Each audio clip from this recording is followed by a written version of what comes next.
خوش آمدید۔ آج ہم ایک ایسی کتاب پر بات کرنے والے ہیں جس نے لاکھوں لوگوں کے پیسے کے بارے میں سوچ بدل دی۔ جی ہاں، رابرٹ کیوساکی کی شہر آفاق کتاب رچ ڈیڈ پور ڈیڈ سے زندگی کے 10 اہم اسباق۔ کبھی ایسا محسوس ہوتا ہے کہ ہم ایک نہ ختم ہونے والی دوڑ میں ہیں، جسے ریٹ ریس کہتے ہیں۔ مہینہ شروع ہوتا ہے، تنخواہ آتی ہے، سارے بل ادا کیے، اور مہینے کے آخر میں پھر وہی حالت، پیسہ آیا اور چلا گیا۔ یہی وہ بنیادی سوال ہے جس سے اس کتاب کی شروعات ہوتی ہے۔ یہ کتاب رابرٹ کیوساکی کے اپنے تجربے پر ہے۔ ان کی زندگی میں 2 والد تھے۔ ایک ان کے اپنے والد جو بہت پڑھے لکھے تھے، PhD تھے، لیکن ہمیشہ مالی طور پر پریشان رہتے تھے۔ رابرٹ انہیں غریب والد کہتے ہیں۔ دوسرے ان کے دوست کے والد تھے جو 8ویں جماعت پاس تھے، لیکن ایک بہت ہی کامیاب بزنس مین اور امیر آدمی بنے۔ رابرٹ انہیں امیر والد کہتے ہیں۔ اور یہیں سے ہمیں پہلا سبق ملتا ہے، آپ کس کی سنتے ہیں، یہ بہت اہم ہے۔ ایک والد کہتے تھے کہ محنت سے پڑھو، اچھی نوکری کرو اور خطرات سے بچو۔ دوسرے والد کہتے تھے کہ خطرات کو سمجھنا سیکھو اور پیسے سے پیسہ بنانا سیکھو۔ یہ 2 بالکل مختلف سوچیں تھیں جنہوں نے رابرٹ کی پوری مالیاتی زندگی کی بنیاد رکھی۔ تو یہ سب کچھ سوچ سے شروع ہوتا ہے۔ آپ کی مالی زندگی کو بدلنے کے لیے سب سے پہلے اپنے خیالات کو بدلنا پڑتا ہے۔ آئیے دیکھتے ہیں کیسے۔ یہ اس کتاب کا ایک بنیادی اصول ہے۔ مقصد صرف زیادہ تنخواہ لینا نہیں ہے، اصل مقصد یہ ہے کہ ایسے اثاثے بنائے جائیں جو خود بخود آمدنی پیدا کریں، تب بھی جب آپ سو رہے ہوں، جیسے کہ کرائے پر دیا ہوا گھر یا سٹاک سے ملنے والا منافع۔ یہاں پیسہ آپ کے لیے کام کر رہا ہے، آپ پیسے کے لیے نہیں۔ اور یہ ہمیں سبق نمبر 3 کی طرف لاتا ہے، خوف اور خواہش پر قابو پائیں۔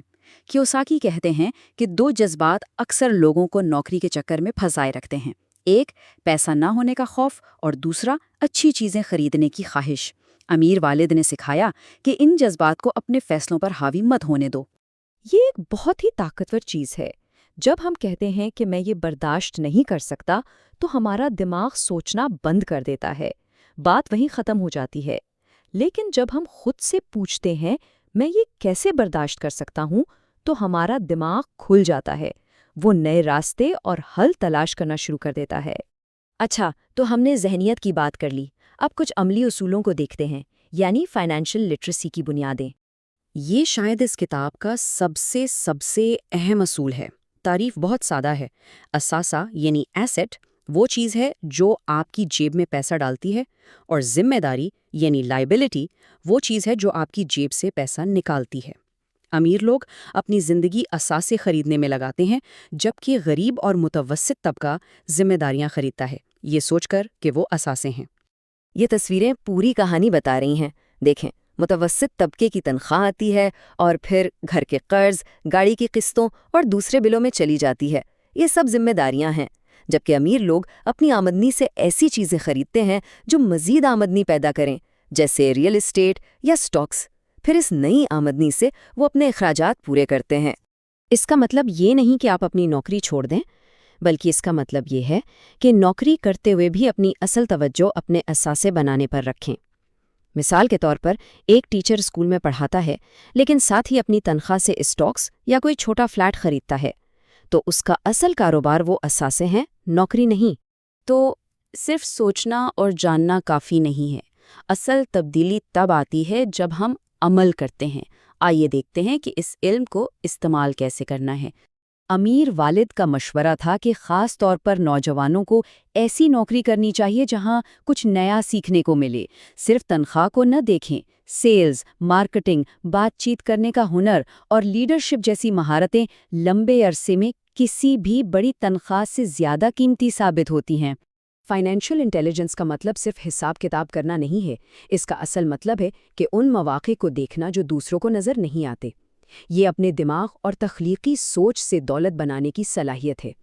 امیر لوگ پیسے کو ایک آئیڈیا سمجھتے ہیں جسے وہ حقیقت میں بدل سکتے ہیں۔ یہ ایک عادت ہے جو آپ کو مالی طور پر مضبوط بناتی ہے۔ اس کا مطلب ہے کہ جیسے ہی تنخواہ آئے، سب سے پہلے ایک حصہ اپنے اثاثوں کے لیے الگ کر لیں۔ اس سے جو بل ادا کرنے کا دباؤ بنے گا وہ آپ کو آمدنی کے نئے ذرائع تلاش کرنے پر مجبور کرے گا، نہ کہ صرف خرچے کم کرنے پر۔ آخر میں یہ سارے اسباق ہمیں ایک ہی جگہ لاتے ہیں، ہمارا مالی مستقبل ہمارے اپنے انتخاب پر منحصر ہے۔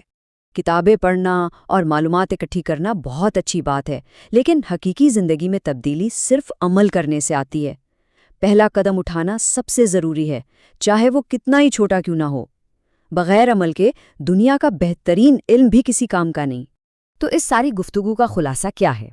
پہلا، اپنے آپ کو مالی طور پر تعلیم یافتہ بنانا سب سے بڑی سرمایہ کاری ہے۔ دوسرا، ہمیشہ اثاثے خریدنے پر توجہ مرکوز رکھیں، ذمہ داریاں نہیں۔ تیسرا، یاد رکھیں کہ آپ کی اصل دولت آپ کی نوکری نہیں بلکہ آپ کا دماغ بناتا ہے۔ اور چوتھا، اپنے مالی مستقبل کی ذمہ داری خود لیں۔ یہ کتاب کا ایک بہت ہی گہرا پیغام ہے۔ ہم ہر روز اپنے پیسوں سے جو فیصلے کرتے ہیں وہی ہماری مالی منزل طے کرتے ہیں۔ ہر خرچ کیا گیا روپیہ ایک ووٹ کی طرح ہے جو یہ فیصلہ کرتا ہے کہ ہم امیر بننا چاہتے ہیں، غریب رہنا چاہتے ہیں یا متوسط طبقے میں۔ اور آخر میں یہ سوال آپ کے لیے ہے، آپ اپنے اگلے روپے کے ساتھ کیا کریں گے؟ اسے اثاثے میں لگائیں گے یا ذمہ داری پر خرچ کریں گے؟ اس سوال کا جواب ہی آپ کے مالی سفر کی سمت طے کرے گا۔